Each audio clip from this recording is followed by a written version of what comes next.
Now, before you dive in and go and get fitted for a brand new Callaway Rogue ST, there's one thing you should know about Callaway drivers that not many professionals really talk about.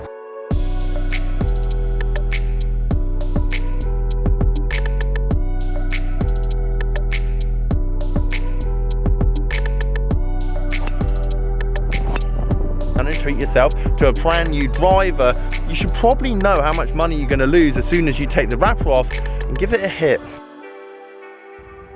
Absolutely piped my third drive down here at Sanford Springs Golf Club. I'm going to show you the block right, which was my first. I'm going to show you the pull hook, which was my second. And now you know you can trust me, as I don't just show you the good drives that I have out in my vlog. Guys, how you doing? Welcome back to a brand new video. Simon down here, Sanford Springs Golf Club. Absolutely beautiful morning. Winter's died down. Actually quite warm as well. And we're going to talk about Callaway drivers. Just hit the epic flash there, which at the moment retailing, I'll show you some prices here, second hand, very affordable. I mean, you only have to compare it to the Great Big Bertha Epic that came out 2 years before that, and it's going for more, which is just ludicrous to me considering this driver's newer. It's got the same technology. I think it's got better shaft options personally, and you're going to find it in better condition.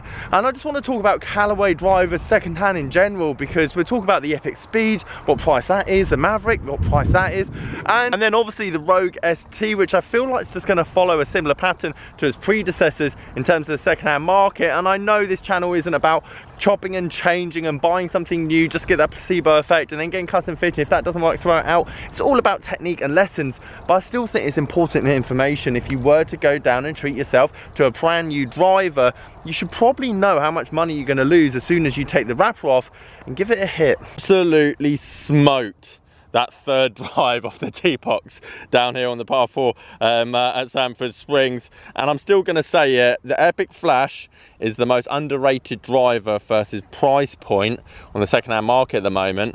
And that's what I want to talk about. Callaway. They make unbelievable equipment. I stand by that fact, because if I was to get sponsored by a manufacturer and I had to have everything in the bag from one company, it'd be Callaway. Now obviously that will never happen, because then that will destroy my channel and reputation. But at the same time, I just believe from the irons to the woods, there's an amazing synergy. And I love the irons, the way they feel and look, as well as I love their woods, because they are, in my eyes, the most low spinning, high launching heads for my swing, and that is incredibly important for my swing. And again, that could be a complete placebo effect, but that's just the way I see Callaway woods in my eyes. So then I'm shocked every year at how cheap. I mean, just look at the Epic Speeds here. Brand new in the wrapper with shafts, second hand, pre-owned, and again Callaway do retail their clubs at some of the highest prices of any manufacturer year on year. The Epic Flash came out at $449, the Maverick came out at $449, the ST I imagine is going to be $449 plus, and yet 8 months later it's going to be half the value. And this is why I find it important. For example, the Ping G400 came out an incredibly long time ago, 5 years now, 2017 that driver came out. Yet that driver is going for almost £50 more in great condition than the Epic Flash. And the big question really is, why is that? And I put it down to two things. Number one, even though Callaway would be my preferred choice, let's say, to put throughout my entire bag, I do swing the club relatively fast and I do play the game at somewhat of a decent level. However, not everyone that's wanting to get fitted and play this game has that kind of club head speed, or the launch, or the ball speed to use some of the equipment that potentially the faster moving brands such as TaylorMade and Callaway bring out. Ping, however, when I was fitting full time, and if I was to ever fit brand new stuff, which is never going to happen, Ping would be my preferred choice. It just seemed to suit the masses. The shafts, the head designs, also coupled with the fact that Ping don't bring out a brand new driver every year, I think just holds on to that retail value. I've seen the Ping G425 go back up in price in the second-hand market purely because they announced they're not bringing out another driver. The G400 came out, then they brought out the G400 Max, but it's still within the same product line. The G410 came out quite quickly after. The G425 came out after that, and since then they're now going to have another 2-year period. I think the chopping and changing from the other brands such as Callaway and TaylorMade do get the market a bit confused, because the Rogue ST on face value isn't supposed to be replacing the Epic Speed alongside each other. I don't think the consumer really understands that. All I ever see on Facebook, Instagram, Twitter is, oh, I've just bought a new driver and 6 months later a new one's come out. Now you might be thinking, Simon, if I go and get club fitted, I'm getting club fitted for a very long period of time, and for that I respect and admire, and to be honest, you're not really the person that I'm trying to reach out to. Even though getting fitted within an hour session for one club, even though over the next 10 years you're going to have potentially multiple lessons or watch multiple YouTube videos and you get injured, or you might get more flexible, or you might lose weight, or you might gain weight, therefore your swing's going to change multiple times, so therefore does that club fitted driver suit your swing over those 10 years? That's a debate for another day. But and again, I admire the person that keeps a club in their bag for a long period of time, as that is what I've always done. Very rarely do I chop and change. However, the person I'm trying to reach out to, and not necessarily just Callaway, TaylorMade, Ping, any manufacturer that brings out a driver 400, 350 pounds plus, is that you are putting a lot of faith in a gentleman that you've never met for an hour in a simulator, that they don't really know the ins and outs of your game, and you might have eaten well and you might have not eaten well, you might have stretched, or you might hit a bucket of balls before, and you're going to invest 450 pounds into that club then and there because it worked well within the 50 minutes. And if by chance the all mystical custom fitter didn't get it all right, you have lost 200 to 220 pounds on that particular brand very quickly. However, no matter the brand, we always reach this £150 pinnacle, which I think is the perfect amount of money for you to spend on a driver. As I say, these Epic Flashes are going for around 180 to 150 pounds depending on condition and with a bit of patience. Yes, you can go and buy one right now for 220 or 250, but majority of times you can see these auctions finishing at 150 to 180 pounds. And I just think that's a great investment. It is a monster. It goes as far as any driver that you're going to hit over the next 10 years, depending if they change the rules of conforming drivers. It looks good, it looks fresh, and also it's relatively modern.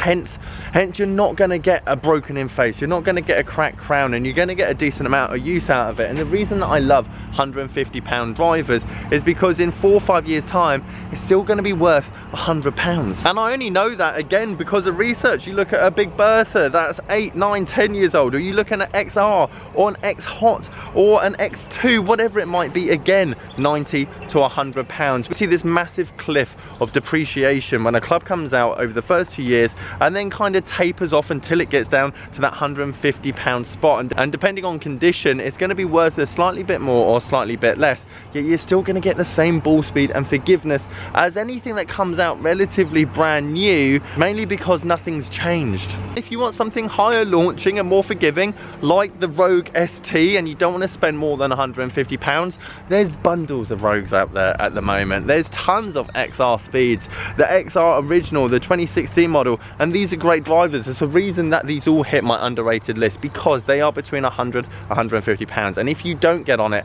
after trying it for 6 months on your golf course with your mates, in your scenario, with your swing and your pressures in different conditions, then you can sell it on and maybe you lose 40 to 50 pounds.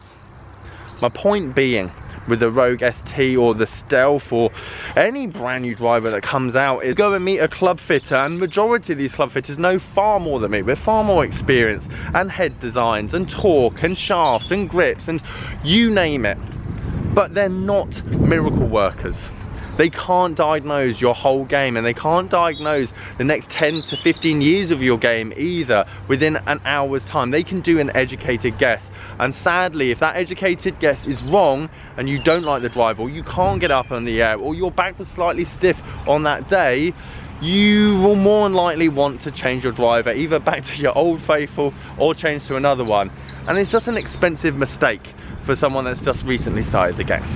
However, with that all being said, what I do want to clarify is that the Rogue ST is a very good looking driver and will perform extremely well against all the other market leaders in this game. And if you were to keep the driver in the bag for 5 to 6 years, it's going to be worth the same amount of money as the Ping G425 when that comes down in 5-6 years. All I'm saying is TaylorMade and Callaway especially seem to depreciate in that first 2 years gap more than most. Ping holds it very well, Titleist holds it very well, Cobra not so much, Mizuno not so much. Actually, it's kind of just those two. But over the 5-6 years period, they all hit this £150 mark, which is kind of like the golden era, where you can chop and change drivers 5 times a year, and it's going to cost you less than a box of Pro V1s. Guys, thank you ever so much for watching this video. Let me know your thoughts. Leave it a like if you liked it. Subscribe if you're new. Catch you guys later. They're supposed to sit